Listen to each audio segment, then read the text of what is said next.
નમસ્કાર મિત્રો, હું જય વસાવડા અને અત્યારે ગુજરાત આખામાં ધૂમ મચાવતી ફિલ્મ લાલો રિલીઝ થઈ પહેલા જ્યારે કોઈને ખ્યાલ નહોતો એના વિશે, ત્યારે અમારી સંસ્થા કલા સ્મૃતિએ એને સપોર્ટ કરવાનો પ્રયત્ન કર્યો અને એનો ખૂબ વિશેષ હરખ છે. એ પણ એક કૃષ્ણની હરિકૃપા છે કે અમને આવું સૂઝ્યું. લાલો નામની એક ફિલ્મ આવી છે. મારા એવા મિત્રો જે લોકો ફિલ્મો જોતા નથી ને જોઈ તો તરત વખોડી કાઢે છે, એવા લોકો મને મેસેજ કરીને કહે છે કે ભાઈ આ જોવા જેવી છે, આ જોજો, આ સારી બની છે. અને એમાં બે ત્રણ તો એવા છે કે જે પોતે ફિલ્મોમાં ને એમાં હોય, એટલે છતાં એ કહેતા હોય એટલે મારે એને વેલિડ ગણવા પડે કે આ લોકો તો કંદોય પણ બીજાની મીઠાઈના વખાણ કરે છે. મારે જ જોવી હતી. ગઈકાલે મેં પ્રયત્ન કર્યો પણ જોવા જઈ જ ન શકાયું, કારણ કે લેટ નાઇટ શો કોઈ આપણી બાજુના મલ્ટીપ્લેક્સમાં છે નહીં. આજે તો ફ્લડ આવી ગયું નવી ફિલ્મોનું દિવાળીને કારણે.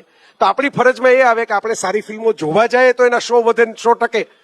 તો અમારે જેવા કોકને રાતના 11 વાગે જોવા જવું હોય તો એકાદો શો નીકળી પડે આસપાસમાં. તો એની ટીમ પણ આવી છે લાલોની, એટલે આપણે આ ડ્રોમાં પછી એમને પણ પછી સામેલ વચ્ચે કરી લેશે. લાલો થોડી મોડી જોઈ, પણ ફુરસદે જોઈને મને એટલી બધી ગમી ગઈ કે તરત મેં લખી નાખ્યું અને ઇન્સ્ટાગ્રામ ફેસબુક ઉપર મૂક્યું.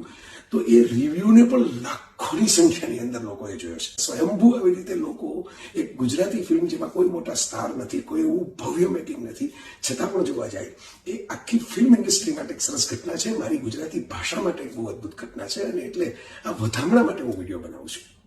એ ટીમને અંકિત સખિયા ડિરેક્ટર, એના પ્રોડ્યુસર, એના સિનેમેટોગ્રાફર, એડિટર, એ બધી જ આખી ટેકનિકલ ટીમ કૃષ્ણ ભગવાનની કોઈ વીએફએક્સ વગર કોસ્ટ્યુમથી પણ સરસ રીતે ડિઝાઇન કરીને મૂકનાર, અને પેલા સુરેશ ગોસ્વામી જેને સરસ સ્માઇલ સાથે એ સાકાર પણ કર્યો લાલો, અને દેશી કાઠિયાવાડી દ્વારકાધીશ આપણા છે, અને એની સાથે કરણ જોશી જેના પાત્રએ આખી ફિલ્મ એના ખભા ઉપર ઉંચકી લીધી છે. એટલો સહજ અભિનય અમારી દીવા રાજ, કે જેને બહુ જ સૌમ્ય એક પાત્ર ભજવીને લોકોની સાથે એ પણ સરસ અનુસંધાન મેળવ્યું. અને મારે આ જ વાત કરવી છે.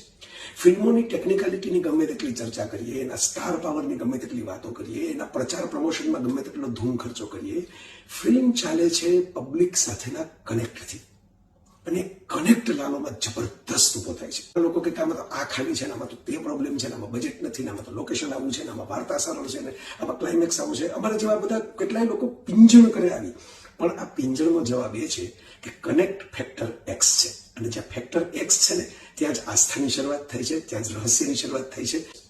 અને એટલે લાલો હજી તમે ન જોયું હોય તો હું તો વ્યક્તિગત અપીલ કરું છું. મેં તો પૈસા ખર્ચીને મિત્રો સાથે જોઈ છે, અને છતાંય કહું છું કે જોવા જેવી છે. અને કેટલાક લોકોને એવું લાગે કે આમાં કેમ કૃષ્ણ આમ કરે છે, તો એમણે ખરેખર સાચા કૃષ્ણને અને ગીતાના અસલી સંદેશને અને ભારતના સનાતનના મૂળ સાત્વિક, સહજ, સરળ, પ્રેમમય તત્વને ઓળખવાની જરૂર છે, જેની અહેસાસ લાલો મોરપીંછ જાણે આપણી અંદર ફરતું હોય ભીતરમાં એમ કરાવે છે.